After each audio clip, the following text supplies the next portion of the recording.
ఏ రేపేంట్రా ఇప్పుడు చూడు ఇక్కడనే చూడు ఏం చేయగలతో చెయ్యిరా చూద్దాం ఏం చేయగలతో చెయ్యి ఇక్కడ నీ ముందే ఉన్నాగా ఒంటరిగానే ఉన్నాగా ఏంటి రేపటి వరకు ఇక్కడనే ఇప్పుడే చూద్దాం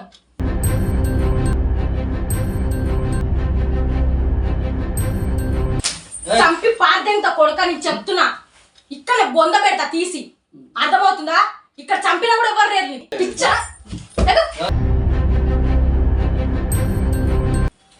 నా కొడక నీకు ఇలాంటి అమ్మాయి తగలేదు కాబట్టి ఇన్ని రోజులు నాటకాలు చేసావు ఇలాంటి అమ్మాయి తలిగి ఉంటే అప్పుడే నువ్వు ఇలాంటి మూసుకొని ఉండేవాడిని నీకు ఇలా కాదు ఎలా చూపారో నాకు కూడా తెలుసు అర్థమవుతుందా మూసుకొని ఉంటే ఏం చేస్తావురా రేపు ఉంటది నీకు ఈ రోజు సారేంటి బొక్క నీకు బాస్ అని పిలిచే బాకి ఒక బొక్క అని పెట్టుకో పేరు చిల్లర గాలాగున్నావు కదరా ఇలాంటి నా కొడుకులని చెప్పు తీసుకొని ఎక్కడ కొట్టినా కూడా తక్కువ లేదు ఏంటి మంచిగా మాట్లాడేది చల్ ఎంగే అవసరం లేదు నీ డ్యూటీ వద్దు నువ్వు వద్దు అర్థమవుతుందా వీడు వాష్రూమ్ లో కూడా వీడియోలు తీసుకొని పెట్టుకున్నాడు నా కొడుకు వేస్ట్ నా కొడుకు పెద్ద వేస్ట్ నా లంజ కొడుకు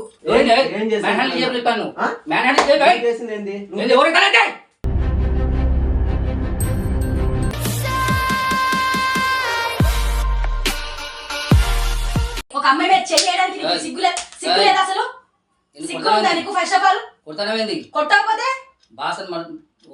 బాస్ ఏంట్రా బాస్ దొక్కల బాస్ అంట బాస్ లాగా నువ్వు ఎప్పుడైనా ఉన్నావా నీ దగ్గర పనిచేసే అమ్మాయిలకు నువ్వు ఇలాంటివన్నీ తెలియక వాళ్ళలో ఉంటున్నారు అంతే నీ గురించి ఒక్కసారి తెలిసిందా ఒక్కడు పని చేయడు నీ దగ్గర బెదిరించడం ఏంటి నేను చెప్పుతో కొట్టినా కూడా మేరే ఏంటి ఓవర్ చేయకు చేతి దింపి మాట్లాడు ఏంటి మరి నువ్వు ఎక్స్ట్రా మాట్లాడినప్పుడు లేదా ఏదో సైలెంట్ ఉన్నా అని చెప్పి ఇష్టం వచ్చిన మాట్లాడుతున్నాను సైలెంట్ నువ్వు కాదు నేనున్నా అందుకని నువ్వు ఇంత రెచ్చిపోయావు తోటి మాట్లాడి వేస్ట్ రా ఎదమన్నా కొడుకులాగా ఉన్నావుగా పెద్ద సారేంటి బొక్క నీకు బాస్ అని పిలిచే బాకి ఒక బొక్క అని పెట్టుకో పేరు చిల్లర గాలాగా ఉన్నావు కదరా ఇలాంటి నా కొడుకులని చెప్పు తీసుకొని ఎక్కడ కొట్టినా కూడా తక్కువ లేదు ఏంటి మంచిగా మాట్లాడేది చల్ ఎంగే అవసరం లేదు నీ డ్యూటీ వద్దు నువ్వు వద్దు అర్థమవుతుందా నీ పక్కన మనకునే నీకు డ్యూటీ ఉంటుంది అన్నావు కదా అట్లాంటప్పుడు నువ్వు ఎంతమందితో అనుకున్నావో తెలియదు అక్కడ ఉన్న వాళ్ళందరూ అలానే ఉన్నారు కూడా తెలియదు నాకు ఇలాంటి పనికి మాలిన వాడు మనకు మేనేజర్స్ సార్స్ ఉన్నారు అని తెలిసినప్పుడు ఒక్క అమ్మాయి కూడా ఉండదు అది గుర్తు పెట్టుకొని నువ్వు మూసుకొని ఉండు అందరు అమ్మాయిలాగా నీ పక్కన అనుకుంటా అనుకున్నావు చూడు అది నీ తప్పు అందరు అమ్మాయిలాగా నేను లేను ఉండను కూడా ఏ పోరా అవును అంట నువ్వు బాస్ లాగా ఉంటే నేనేమనుకునే సార్ లాగా ఉండేటుండే అవన్నీ నాకు అవసరం లేదన్నావు కదా నాకు కూడా అవసరం లేదు నీకు రెస్పెక్ట్ ఇచ్చే అవసరం కూడా నాకు లేదు అవసరం లేదు తీసుకొని పెట్టుకో ఎక్కడ పెట్టుకుంటావు అక్కడ పెట్టుకో ఇలాంటి చిల్లమ్మ కొడుకు అని తెలియక ఇక్కడ ఉండే నీతోటి మాట్లాడమని పిలిపించా ఇక్కడ చిల్లర కొడుకు లాగా ఏంటి అసలు నీ ఓరింది నాకు అర్థం కాదు ఇందాక నుంచి చూస్తానా ఇక్కడ బిల్డప్ ఎందుకు అసలు ఇక్కడ చేసిన దిక్కు మొక్క ఏం లేదు జరుపు నా ఎద్దం చంపి పార్దేంతో కొడుక నీకు చెప్తున్నా ఇక్కడ బొంద పెడతా తీసి అర్థమవుతుందా ఇక్కడ చంపినా కూడా ఎవరు లేదు నీకు అదే చెప్తాను నేను కూడా ఇక్కడ నేను ఏం చేస్తావురా ఏం చేస్తావు ఇక్కడ చంపి ఇక్కడ పాత పెడతా నిన్ను పిచ్చా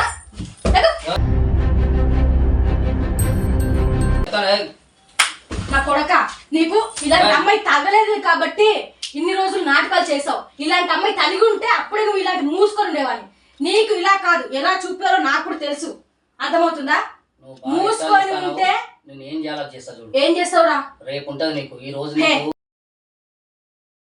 మూసుకొని ఉండి ఇక్కడనే ఇలాంటి వాళ్ళతో ఇంతసేపు మాట్లాడినాను నాకే కంబరం వస్తుంది ఎంతమంది ఆఫీస్కి వస్తారు వాళ్ళందరితో ఇలానే ఉన్నాను నీలాంటి వాడిని సార్ అని పిలవడం కన్నా పిలవడం బాగుంది దెంగేబే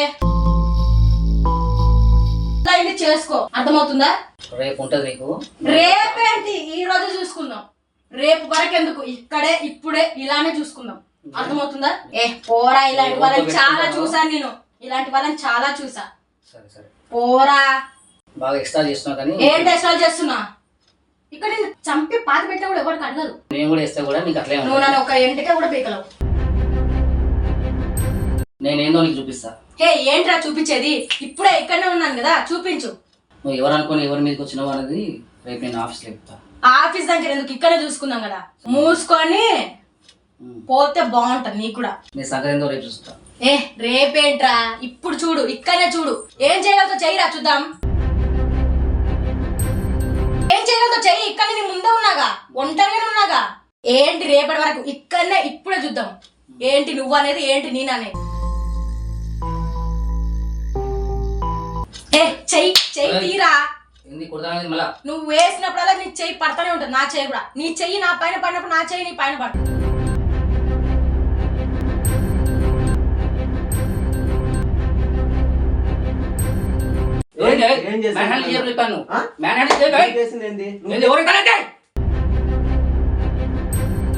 ఏం చేసావు ఇప్పుడు దాకా?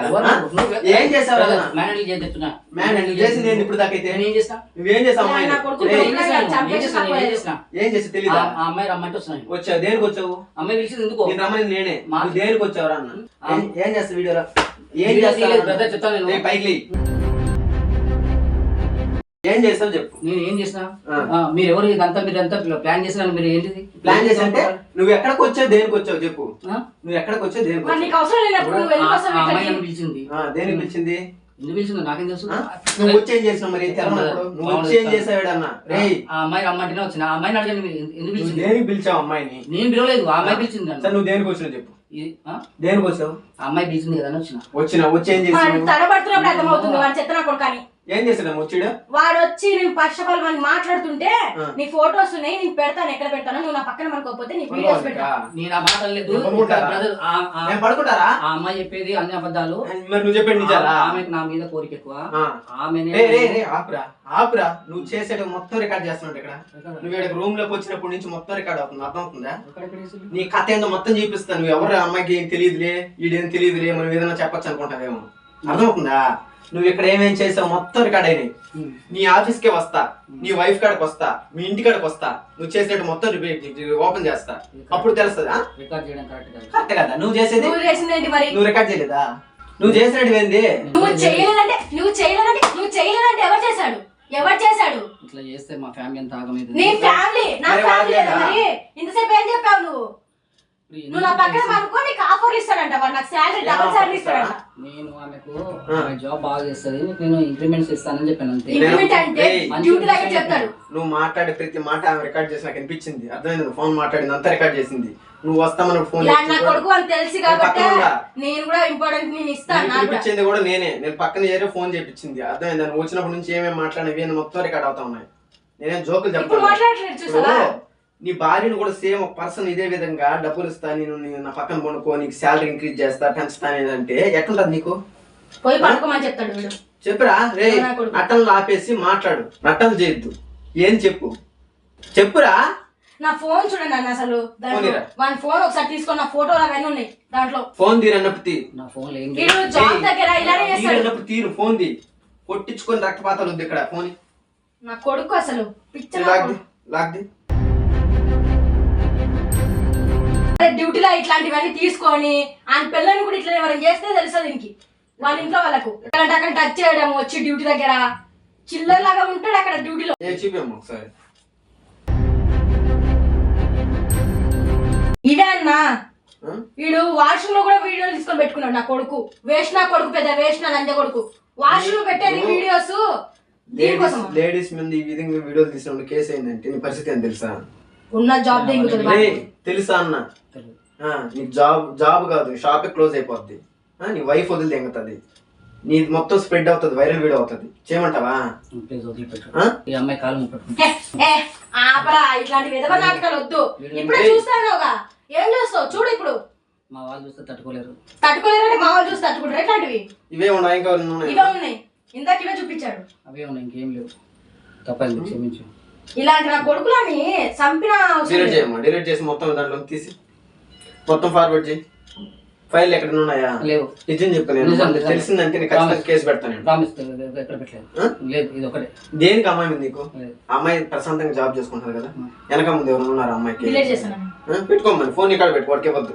వాడు నువ్వు ఎవరికన్నా చెప్పుకోరా, ఫోన్ అయితే ఇచ్చేది ఉండదు. నీ వల్ల ఏం చేసుకో. ఫోన్ ఇవ్వదు నీకు, అయినా వద్దురా, ఫోన్ ఇవ్వద్దు. నువ్వేం చేస్తావు చేసుకో. కాంటాక్ట్ నెంబర్స్ ఉన్నాయి. కాంటాక్ట్ ఉన్నప్పుడు అమ్మాయిని మాట్లాడే తెలియదు నీకు?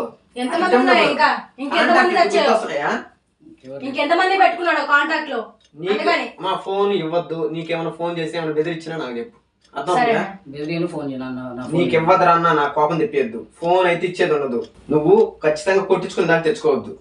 ఫోను గీను అడిగినావంటే ఖచ్చితంగా కేసు కాడికి పోతాం అమ్మాయి నేను ఇద్దరు. నీ కథ మళ్ళీ అక్కడ వాళ్ళు చూస్తారు. ఒక అమ్మాయి డ్రెస్ చేసుకుంటే బాత్రూమ్కి వెళ్ళినట్టు ఫొటోస్ తీసి వీడియోస్ తీసి అమ్మాయి ఎంతమందిని చేసిన విధంగా ఎంతమందిలో చేశాడు కాబట్టి ఇక్కడ ఉన్నాడు వాడు. నీ షర్ట్ ఎందుకు వేసుకో? ఎవడు వేసుకోమన్నాడు నేను షర్ట్? నీకు పరువు బాగా ప్రతిష్టలు లేవు తీరా. నేను ఈ విధంగా పోలీస్ స్టేషన్ తీసుకుపోతే ఇప్పుడు నిన్ను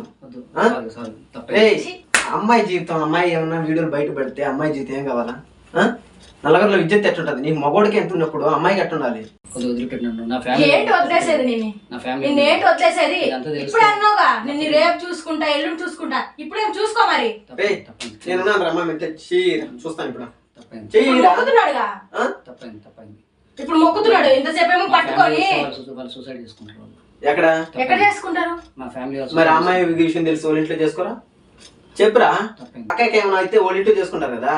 నీకు నీ వారికి వచ్చినప్పుడు నీతులు వస్తున్నాయా? నీతులు ఇప్పుడు వస్తున్నాయి నీకా? నీ వారికి వచ్చినప్పుడు ఆ ఇంట్లో జరిగినప్పుడు అట్లే ఉంటది కదా. తప్పేంది చెప్పు. చేతులు దించి ఇంకా మంచిగా చెప్పినప్పుడు మంచిగా మాట్లాడు. ఆ అక్కకి కానీ ఫోన్ చేసినా ఆ ఫోన్ గురించి అడిగినా అర్థమవుతుందా? కేసు దాకా తెచ్చుకోవాలంటే నువ్వే తెచ్చుకో.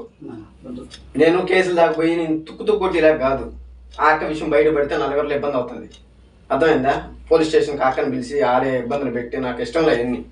నీకు ఇంకొకసారి వాడు ఫోన్ చేసినా నేనేమైనా ఇబ్బంది పెట్టినా నాకు చెప్పక్క. ఓకేనా? లేదు అన్నా వాడిని నాకు ఎక్విప్మెంట్ ఎంతైనా పర్లేదు, నేను పోలీస్ స్టేషన్కి వస్తాను నేర్పుతామంటే పాదారా. ఎందుకంటే వాడు నాకేమన్నా కాల్ చేసినట్టు తెలియాలి. నెక్స్ట్ సెకండే స్టేషన్కి వెళ్తా. చెప్పు. పోలీస్ స్టేషన్ పెట్టుకుని నీ ఫోన్ నీకు ఇచ్చేస్తాం. అక్కడ పోయి మాట్లాడతాం. ఆ అక్కన కానీ ఇంకొకసారి ఇబ్బంది పెట్టినా, వేరే అమ్మాయి జోలికి వెళ్ళినా, ఎవరినైనా సరే ఇబ్బంది పెట్టినా తెలిసిందంటే నేను నిన్ను అయితే వదలను. నేను ఫాలో చేస్తానే ఉంటా. సెకండ్ టైం రిపీట్ అయితే చచ్చాను ఒకటి. నీ ఇష్టం, నేను ముందుగా చెప్తాను. ముట్టుకోక అసలు నువ్వు ముట్టుకుంటే కంపరం వస్తుంది ఇలాంటి కొడుకులని. ఎంతమంది జీవితాలు ఏ విధంగా వాడేవు? నేను చెప్పేంటి ఇక్కడ మాట్లాడుతుంది, ఇక్కడ మాట్లాడు. అడిగింది చెప్పు. వేస్ట్ గా నువ్వు ఇలాంటి అమ్మాయిలు ఎంతమందిని ఇబ్బంది పెడితే ఎంతమందిని ఒప్పుకొని ఇంట్లో ఉన్నారు వాళ్ళు చెప్పు. బయటికి వెళ్ళదు కాబట్టి వాళ్ళు ఇంకా ఎంతమంది నరకం చూపించాడు. అమ్మాయి ఓకే పాపం వచ్చి నన్ను కలిసింది కాబట్టి ఈ విషయం బయటపడింది. పాపం ఎవరు సపోర్ట్ లేని వాళ్ళు ఎంతమంది నీ చేతుల్లో పడ్డారు? ఫస్ట్ లాస్ట్ మరి తలకాయ పదిలిపోతుంది. ఇంకొకసారి ఎవరైనా అమ్మాయి ఈ విధంగా బ్యాడ్ గా బిహేవ్ చేసినట్టు తెలిసిందంటే మాట్లాడు. నువ్వు తలకాయ పగలుతుంది చెప్తున్నా. ఓకేనా? నీకు వీడియోలు అయిన పెట్టి చూసుకున్నావు అనుకో, నీ జీవితం నాశనం అవుతుంది. గమ్మున సైలెంట్ గా మూసుకొని వెళ్ళిపోతావు. ఎక్కువ మాట్లాడాలంటే పోలీస్ స్టేషన్కి ఒకటి, మీ ఇంటికి ఒకటి 2 వీడియోలు పంపిస్తారు. తర్వాత నువ్వేమన్నా చేసుకో. అర్థం అవుతుందా? బయట ఎక్కువ మాట్లాడుతూ ఉన్నావు నాకు తెక్కలేగిందంటే పోలీస్ స్టేషన్ తీసుకుపోతా. నేను మంచిగా వెళ్ళినప్పుడు వెళ్ళిపో. నీ టైం బాగున్నది. ఆఖరికి ఇబ్బంది పెట్టకపోతే నేను వదిలేస్తాను ఈ రోజు. మళ్ళీ ఆఖరి పోలీస్ స్టేషన్ తీసుకొచ్చి మళ్ళీ ఎంక్వైరీలు ఇవన్నీ నిన్ను మీ ఫ్యామిలీ వచ్చి ఇక్కడ మాట్లాడి కాడు పట్టుకొని ఎంత నాకు రిస్క్లు వద్దు. నీ మొహం చూసి కదా ఆక మొహం చూసి నేను వదిలేస్తాను ఈ రోజు. బయలుదేరు. నువ్వు సారీ గిరి అవసరం లేదురా, దొరికినాక బయలుదేరు. నువ్వైతే భయపడద్దమ్మా. ఇంకొకసారి వాడు నీ జోలికి రాడు. వాడు కానీ వచ్చినాడు అంటే సచ్చాడు. ఇంక నేను ఖచ్చితంగా చెప్తాను. ఎందుకంటే వాడిని తీసుకొని పోలీస్ స్టేషన్కి పోయి వాళ్ళ ఫ్యామిలీ వాళ్ళు వచ్చి మళ్ళీ నన్ను కలిసి మళ్ళీ ఏదో ఒక పెద్ద గొడవ అయ్యి నిన్ను తీసుకొని పోలీస్ స్టేషన్కి పోవడం నాకు ఇష్టం లేదా ఇంత. సో వాడైతే నీ జోలికి ఇంకొకసారి వస్తే ఖచ్చితంగా నేను తీసుకుపోతావు. ఓన్ పోలీస్ స్టేషన్ చేసే బాధ్యత నాది. ఓకేనా? నువ్వు టెన్షన్ పడద్దు. పర్లేదు. నేను నిజంగా అంటే ఇలాంటి వాడు అసలు జాబ్ దగ్గర కూడా వచ్చి ఎక్కడ పడితే అక్కడ చెయ్యి వేసుకోవడం, నేను మాక్సిమం అంటే చచ్చిపోదాం అనుకున్నాను. తర్వాత ఒకసారి నీకు ట్రై చేద్దాము, మళ్ళీ ఫొటోస్ ఒకటి తీసడము, బ్లాక్ మెయిల్ చేయడం, ఇవన్నీ ఫొటోస్ ఎట్లా తీసడం నాకు అర్థం కాలేదు. సీసీ కెమెరాలు పెట్టాడు. నాకు తెలీదు. అంటే ఎప్పుడు మనం నార్మల్గా ఉంటాం కదా అన్న, ఇక్కడ కెమెరాలు ఉన్నాయి ఇక్కడ లేవని మనకు తెలియదు కదా. డ్యూటీలో చేసుకుంటాం మనం. వాడు ఫొటోస్ తీసుకొని ఇంకా బ్లాక్ మెయిల్ చేసేటప్పటికి ఆల్మోస్ట్ ఇంకా చచ్చిపోదాం. ఇట్లాంటిది ఎందుకు?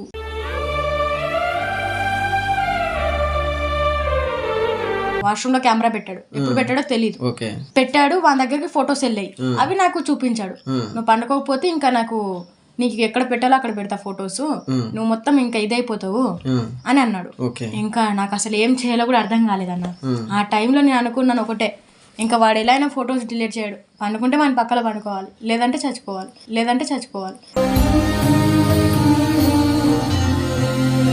నేను చనిపోదాం అనుకున్నాను. లాస్ట్ లో నీకు ఒక్కసారి ట్రై చేద్దామని ట్రై చేశాను అన్న. థ్యాంక్స్ అన్న. పర్లేదమ్మా. నిజంగా అన్న, నువ్వు రాకపోయింటే మాత్రం నేను నిజంగా చచ్చిపోయాను. వద్దు బాధపడద్దు. నేను చెప్పేది ఏంటంటే ధైర్యంగా పోరాడాలి, కానీ పిరికితనంతో ఇట్లాంటివన్నీ చేసుకోకూడదు. ఈ రోజు నువ్వు అక్కడికి ముందేసి ఏదో ఒక రూపంలో, నా రూపంలో ఏదో ఒక దేవుడు సాయం అని జరిగింది కాబట్టి నీ ఇలాంటి వాళ్ళు ఇంకొకరు కారు. అలాంటి వాళ్ళని ఇంకెంతమంది నువ్వు యూజ్ చేసుకున్నాడు తెలియదు. జరుగుంటాయమ్మా, జరుగుంటాయి. కాకపోతే ఇప్పుడు నువ్వు ధైర్యం చేసి అన్న వాడిని వదలకూడదు అన్న అంటే నేను ఇప్పటికైనా ఓకే, నేను పోలీస్ స్టేషన్ తీసుకోవడానికి. అన్న మళ్ళీ మా ఇంట్లో వాళ్ళకి తెలిసి నేను అదే అంటున్నా. ఇప్పుడు పోలీస్ స్టేషన్కి వెళితే మన చేతిలో ఉండదమ్మా హ్యాండ్ ఓవర్. అది ఎట్లా చేస్తారు, ఎంక్వైరీ చేసి వాడిని తీసుకుని నిన్ను తీసుకెళ్ళి మీ ఫ్యామిలీ వచ్చి వాళ్ళ ఫ్యామిలీ వచ్చి మళ్ళీ మా ఇంట్లో వాళ్ళకి తెలిస్తే చాలా తట్టుకోలేదు. చాలా సిచ్యువేషన్లు ఉంటాయి. సో మనం మార్చు అని అంటే కొన్ని సిచ్యువేషన్ మనం మార్చలేం వాళ్ళ చేతికి వెళ్ళిన తర్వాత. సో అందుకని ఆడబిడ్డ విషయం పోలీస్ స్టేషన్ నాకు వద్దని ఆపేశాను. వాడు ఎటువంటి పరిస్థితుల్లో ఇంకా నిన్ను కూడా ఏదైనా మాట్లాడాడంటే నిన్ను గానా నేను చూసుకుంటా.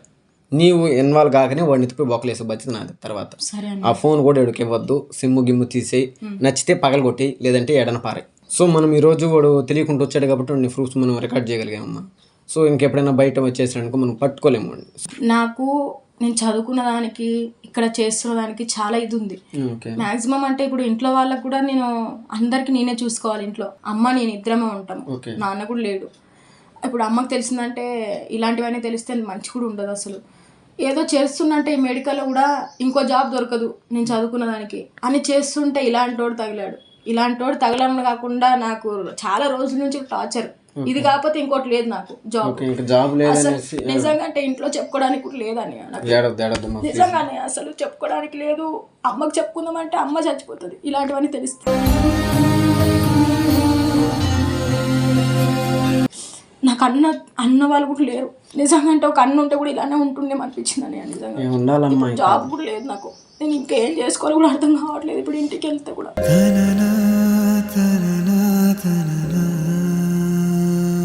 ఇంట్లో పరిస్థితులు బాగాలేవని తెలిసే నేను తప్పక వాళ్ళ దగ్గర జాబ్ చేశాను. ఇప్పుడు ఇంట్లో పరిస్థితులు ఎలా చూసుకోవాలో అర్థం కావట్లేదు. అమౌంట్ విషయం కానీ ఏదైనా కూడా బాగాలేదు ఇంట్లో. అసలు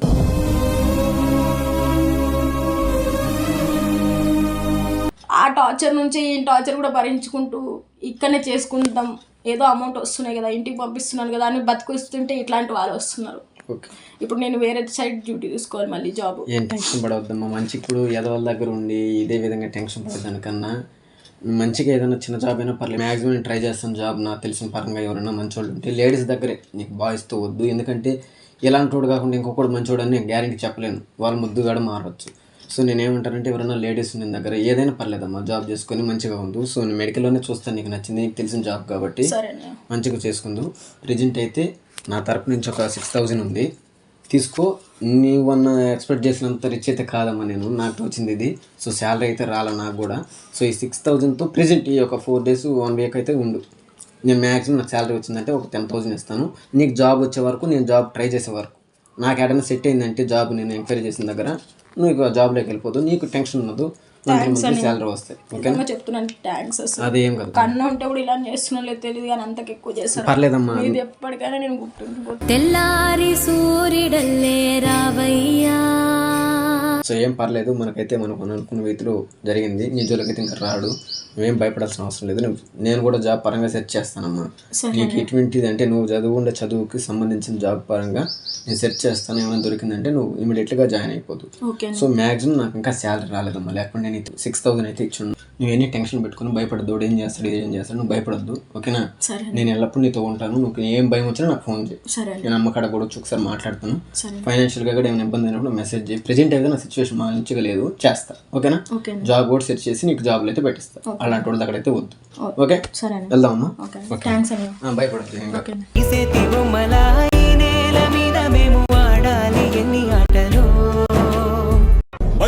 మార్కండేయ మంచి మాట చెత్త రాసి